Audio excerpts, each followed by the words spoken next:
सोचो तुम लोग कितने मानसिक गुलाम हो। पहली बार भारतीयों ने इस बात का आभास किया था, यार हम 3 लाख लड़ने चले आए थे सब ब्रिटेन से, बंदूक में गोली नहीं रहेगा ना, मार लाठी कपार फोड़ देंगे, एक नहीं हम छोड़ेंगे नहीं यहाँ। तब यहाँ से बोले सुभाष चंद्र बोस ने, आज भी मौका है, आज भारत माँ की सेना की ओर से लड़ो। ये अपने 7 समुंदर पार करके यहाँ चल आया सब, ये भारतीय सब। लेकिन इनमें इतना हिम्मत है कि हमको मारने के लिए जर्मनी चलाया सब। कि किसके लिए लड़ रहे हैं आप, किसके लिए? ये अपना बाल बच्चा छोड़ के इंग्लैंड के लिए लड़ने आया है यहाँ पर। यहाँ से जब सुभाष चंद्र बोस ने बोला था, किसके लिए लड़ रहे हो, याद रखो तुम, गुलामी के लिए। सुभाष चंद्र बोस का जन्म 1857, उड़ीसा के कटक, उस समय उड़ीसा स्वतंत्र था या बंगाल का पार्ट था? बंगाल का पार्ट था। सुभाष चंद्र बोस के बचपन का नाम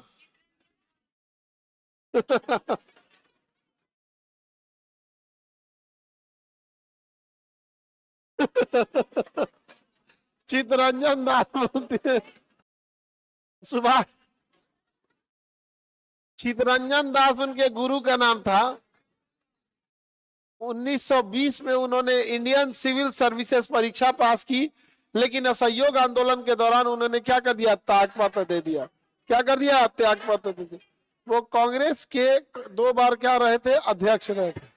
बचपन का नाम 2 लोगों का पूछता है, विवेकानंद का पूछता है और स्वामी दयानंद सरस्वती का पूछता है, मूल शंकर और नरेंद्र दत्त। आगे बढ़ते हैं। सुभाष चंद्र बोस 1920 में इंडियन सिविल सर्विस की परीक्षा पास हो जाता है, लेकिन असहयोग आंदोलन के दौरान महात्मा गांधी के कहने पर नौकरी छोड़ देते हैं। महात्मा गांधी सबसे ज्यादा अगर किसी से कुछ छुड़वाए हैं, सबसे ज्यादा अगर किसी का कुछ छुड़ाए हैं सुभाष चंद्र बोस का। नौकरी छुड़वाए 1921 में और 1939 में कांग्रेस पद पे थे। लेकिन महात्मा गांधी को राष्ट्रपिता कह के किसने संबोधित किया? सुभाष चंद्र। दूसरा आदमी रहता ना, इतना तो नाथूराम गोडसे कई टुकड़ा में काट देता। चलिए देखते हम लोग। 1920 में क्या निकाले? इंडियन सिविल सर्विस, और त्याग पत्र दे दिए अगले साल, क्योंकि गांधी जी बोले थे अच्छे दिन आने वाले। सुभाष चंद्र बोस से क्या छुड़वा दिए नौकरी? सुभाष चंद्र बोस 1938 में कांग्रेस के हरिपुरा में अध्यक्ष बने थे। क्या बने थे? फिर अगले साल 1939 में त्रिपुरी में अध्यक्ष बन गए। त्रिपुरी में तो महात्मा गांधी के कहने पर त्यागपत्र दे दिया। गोडसे अगर नौकरी छोड़ा रहता तो आज तक नेता हल्ला करता था कि गांधी के कहने पे नौकरी छोड़ दिया। ये बात सही बोल रहा है। आज तक हल्ला करता कि चपरासी की नौकरी छोड़ दिया इनके कहने पे। लेकिन इन लोग में आपसी अंडरस्टैंडिंग बहुत अच्छी थी। सुभाष चंद्र बोस हकीकत में नरम दल में सेट भी नहीं हो पाते, नरम दल वाला आदमी नहीं था। तो बताइए, सुभाष चंद्र बोस 1938 में कहा अध्यक्ष बने? हरिपुरा। और 1939 में त्रिपुरी। कहां पे? त्रिपुरी। त्रिपुरा नहीं जी, त्रिपुरी। त्रिपुरी कहां पर? त्रिपुरी। ये मध्य प्रदेश में जगह है त्रिपुरी। मध्य प्रदेश में जबलपुर के पास एक जगह है त्रिपुरी, वहां पर अध्यक्ष बने थे। इस समय चल रहा था, जरा गौर से देखिए 1939 को ध्यान से। वो सेकेंड वर्ल्ड वॉर का समय चल रहा था। अंग्रेज सब अभी फुल फॉर्म में थे सब, और सेकेंड वर्ल्ड वॉर ज्यादा दिन चला भी नहीं था। अंग्रेजों के पास गोली बारूद की कमी नहीं थी। और गांधी जी देख के आए थे विंस्टन चर्चिल को। इस समय प्रधानमंत्री विंस्टन चर्चिल था। उसने पहले आदेश दिया मशीन गन से गोली मरवा देना, अगर कोई कुछ बोले तो। कोई कुछ बोले तो सीधा गोली मरवा देना है। इसलिए महात्मा गांधी ने कहा सुभाष चंद्र बोस से कि देखिए आपको हम दोबारा इस्तीफा दिलवाने वाले हैं। सुभाष चंद्र बोस ने कहा कहां से? ये से दिलवा रहे, आप कांग्रेस का अध्यक्ष पद छोड़ दीजिए, नहीं तो पूरे पे प्रतिबंध लग जाएगा। बेहतर होगा।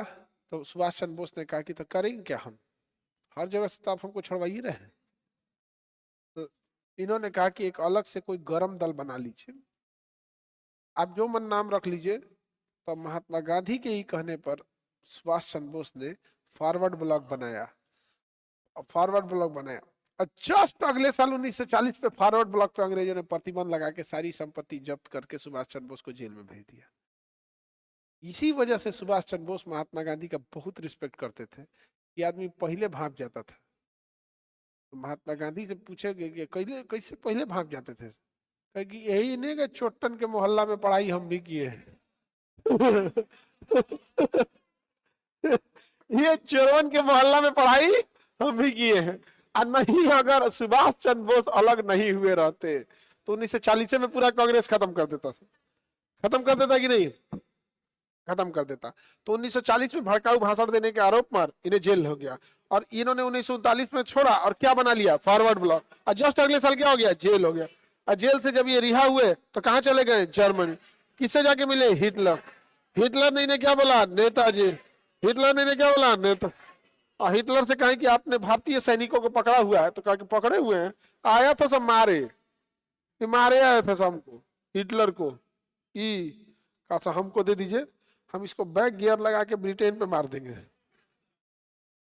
हिटलर का कुंजी समझे, अपने 7 समुद्र पार करके हिया चल आया सब, ये भारतीय सब।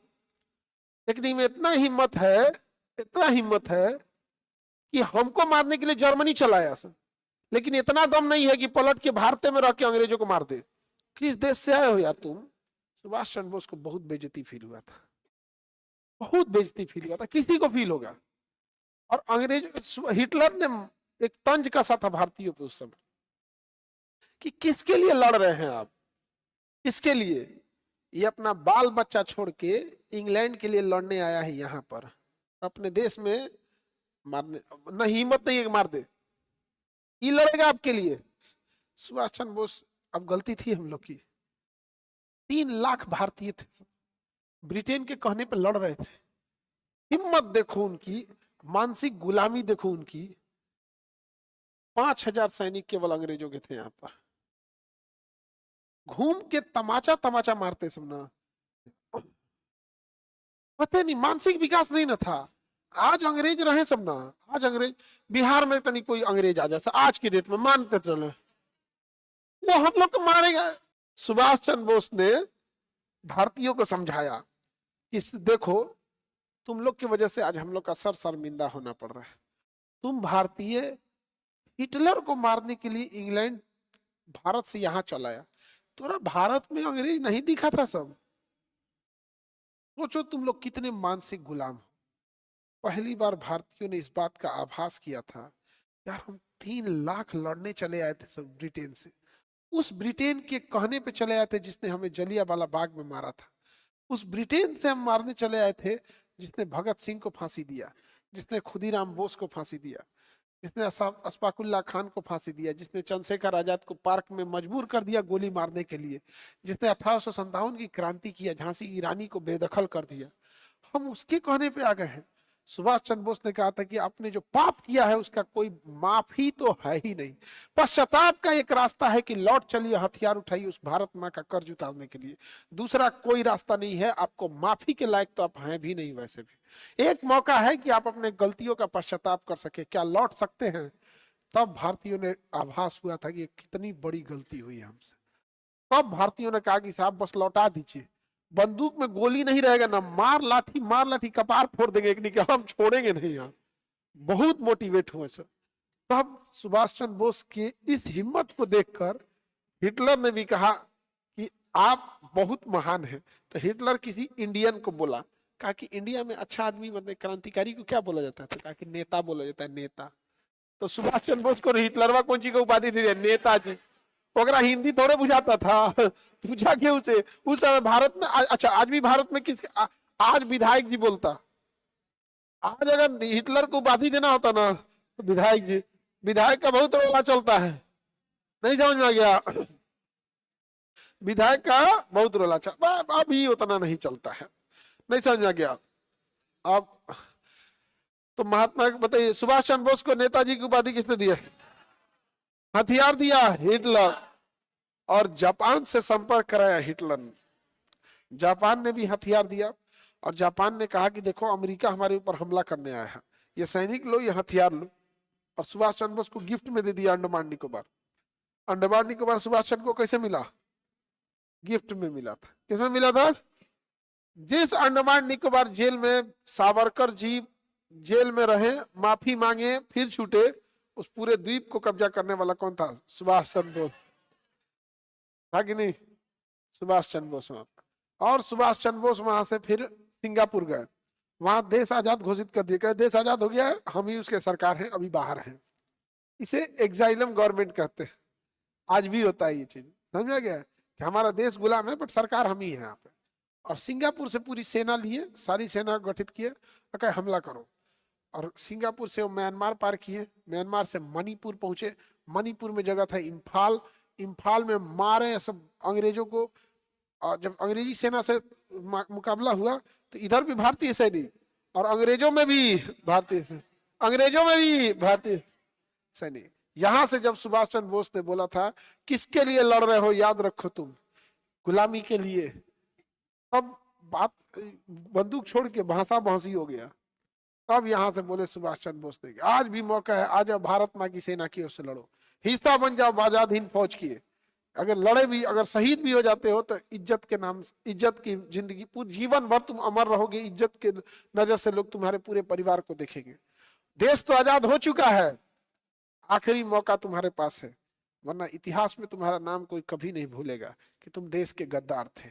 सुभाष चंद्र बोस के कहने पर सैनिकों ने हथियार डाल दिया और वापस वही हथियार ले आके सुभाष चंद्र बोस को दे दिया। सुभाष चंद्र बोस ने, महात्मा गांधी जब भारत में प्रवेश कर रहे थे तब उन्होंने कहा मुझे राष्ट्रपिता महात्मा गांधी के आशीर्वाद चाहिए, मुझे ये पता है कि वह हिंसा के पुजारी हैं, हमारा समर्थन जरूर, हमारी जो तरीके हैं उसका समर्थन नहीं करेंगे, लेकिन इस बात का वो समर्थन जरूर कहेंगे कि देश की आजादी के लिए जो जरूरी कदम है उठाए जाए। यही वो समय था जब महात्मा गांधी ने कभी नहीं बोला कि हिंसा छोड़ दीजिए, क्या मारो दूसरों को जितना मारना है, एक शब्द नहीं बोला महात्मा गांधी ने। यही सेटिंग थी सुभाष चंद्र बोस और महात्मा गांधी की। समझ में आ गया कि नहीं आ गया? लेकिन बेवकूफों के बीच में समझदार इंसान पिसा जाता है। गांधी क्या हो गया? पिस गया बेचारा, पिस गया बेचारा, बड़ी दुख होता हो, गांधी को बहुत दुख होता हो, नहीं बेचारा दोनों ओर से पिसा गया वहां पे। उधर अंग्रेज गरियाते हैं सब अलग, जिन्ना गरियाता है कि कैसन आदमी था यार, हमको और एरिया मिला रहता। इधर लोगों को लगता है विभाजन ही किया, हमारी बहन को भी यही लगता है। अंडमान निकोबार गिफ्ट में किसने दिया? जापान। सिंगापुर में आजाद हिंद सरकार का गठन किसने किया? सुभाष चंद्र बोस। तुम मुझे खून दो मैं तुम्हें आजादी दूंगा। अंडमान निकोबार का शहीद एवं स्वराज नाम रखा सुभाष चंद्र बोस। समझ में गया?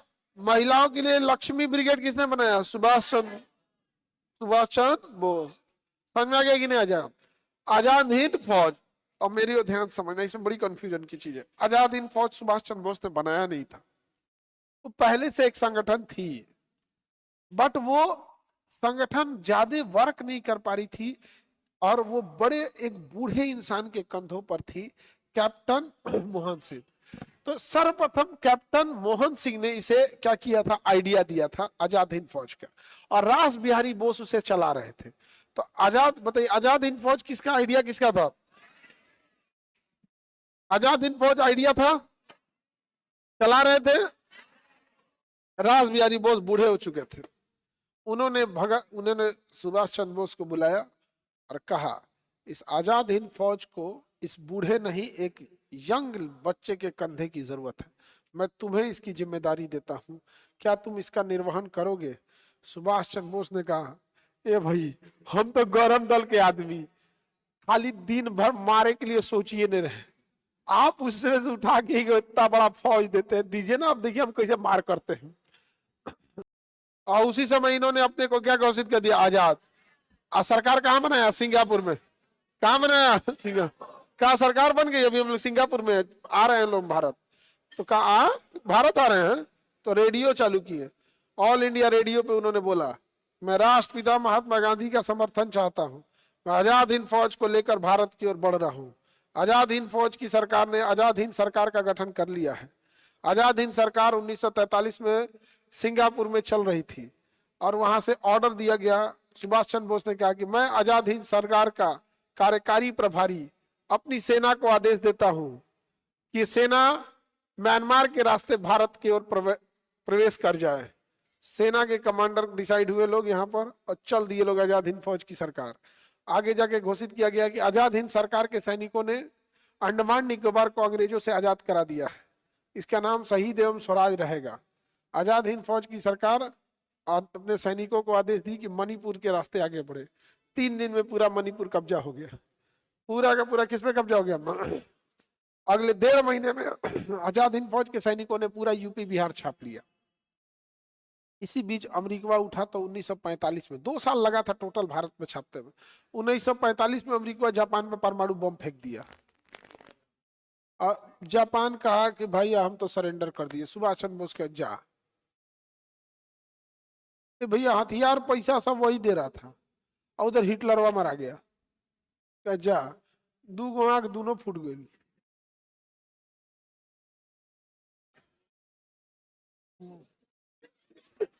आप लोग को भी याद करते हैं तो बताइए, सुभाष, ये समझ में आ गया सुभाष चंद्र बोस की भूमिका? जापान ने जब परमाणु बम फेंक दिया 9 अगस्त और 6 अगस्त को, तो सुभाष चंद्र बोस जापान से हट गए। 9 अगस्त और 6 अगस्त 1945 को बम फेंक दिया गया तो ये वहां से हट गए। उनकी जहाज जब ताइवान के पास जा रही थी तो 9 अगस्त को बम गिरा, उसका दुना कीजिए, 9 दूनी 18। 18 तारीख को ताइवान, यानी उस समय उसका नाम फार्मूसा था, उनका विमान दुर्घटनाग्रस्त हो गया और सुभाष चंद्र बोस की मृत्यु हो गई। अब इस पे क्या है, एक डॉक्यूमेंट्री है। अब कि कहते हैं लोग कि उनकी मृत्यु नहीं हुई थी, वो भूमिगत होकर गुप्त रूप से जीवन जी रहे थे कि अंग्रेज उन्हें फांसी ना दे दे। अब यहाँ क्या है ना कि भाई देश आजाद हो गया तब तो आ ही सकते थे, देश आजाद हो गया तो आ सकते, उनका तो कोई दुश्मन था ही नहीं। अब ये ना भारत में एक मिस्ट्री बन के रह जाती है चीजों को। अब फिल्में आ जाती हैं, उनमें कुछ दिखा देता है ऐसे। अब एक आम पब्लिक को इसके लिए बड़ी दिक्कत हो जाती है, आम पब्लिक को इसमें प्रॉब्लम आ जाती है। हालांकि अगर ऐसा नहीं था कि देश आजादी के बाद उन्हें लोग सर आंखों पे बैठाते, आज के डेट में भी सुभाष चंद्र बोस, हालांकि सुभाष चंद्र बोस की लास्ट जो कहानी थी वो मिस्ट्री ही रही थी यहाँ पर, क्योंकि विमान दुर्घटनाग्रस्त हुआ था जरूर, लेकिन विमान उस समय इतने फ्यूल ज्वलनशील और ये सब चीजें नहीं थे जिससे कि बचने की संभावना उसमें थी। अब उसके बाद अब भारत सरकार का कर्तव्य बनता है कि आए और इस पे एक श्वेत पत्र जारी करें। समझ में आ गया कि नहीं आ गया? हाँ वो तो आते तो जरूर, इनकी मृत्यु हो गई थी यहाँ पर। आज सुभाष चंद्र बोस ऐसा आदमी में एक कंट्रोवर्सी ये लगती है कि वो आदमी कभी छुप के जीने वाला था ही नहीं, वो इंसान कभी छुप के जीने वाले थे ही नहीं। नहीं समझ में आ रहा है?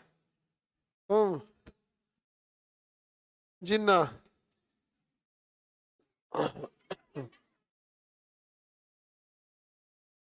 जिन्नी है ये।